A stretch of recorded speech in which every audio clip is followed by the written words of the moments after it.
Oh, I got an email from Hamilton. Why is there just an attachment? Your mission, should you choose to accept it.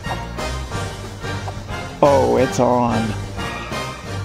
Hey guys, welcome back to Duffey Woodcraft. So with a challenge in mind, I wanted to make something that would go with a great beginner project. And no, I'm not talking about cutting boards, I'm talking about coasters. Coasters are one of those projects that every woodworker begins with. It helps you learn how to make right angles, how to finish and sand properly. It's a great beginner project that also sells at markets and online. Well, what I wanted to do was make a tray for the coffee table that will go with your coasters. So this is the tray. It's got slots for your coasters and a section for your remotes and everything. But what's great about this is it also flat pack ships with your coasters. So you can easily sell this online and ship it, or at craft fairs to bundle it as a higher priced item. So let's show you how I designed it and how I make it.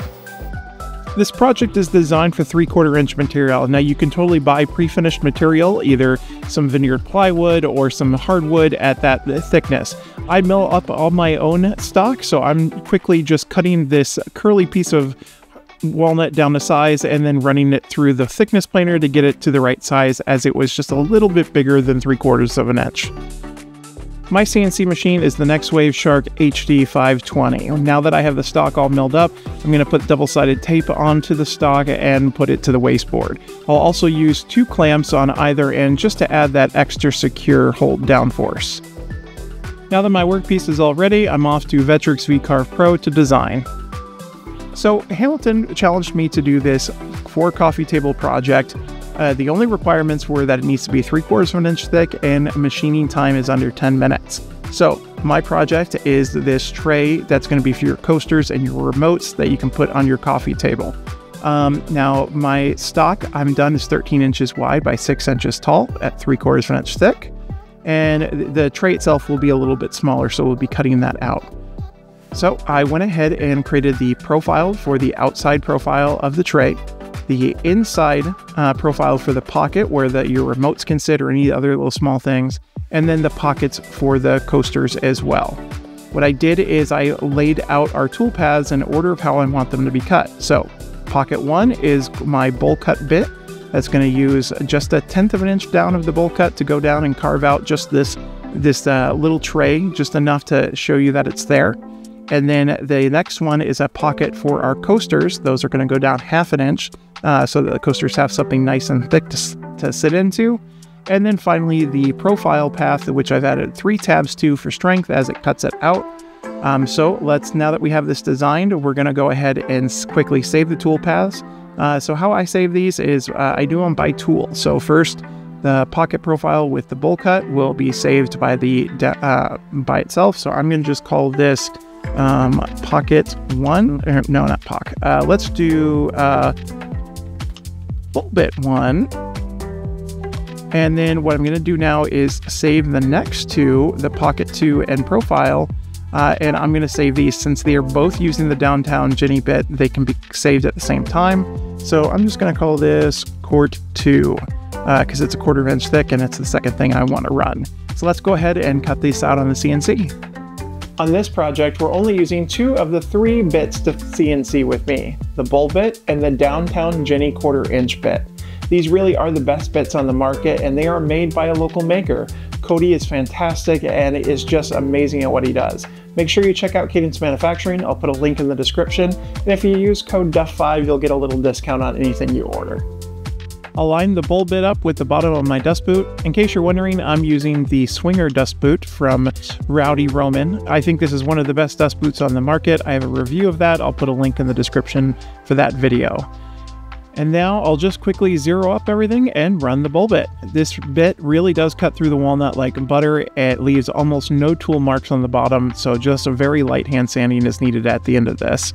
I'm only going down 1/10 of an inch, so it's going to cut through this in one pass very quickly. I use a small step over on the bowl bit to create that beautiful, nice finish on the bottom of the board, so this cut took about 6 minutes to do the 1/10 of an inch pocket.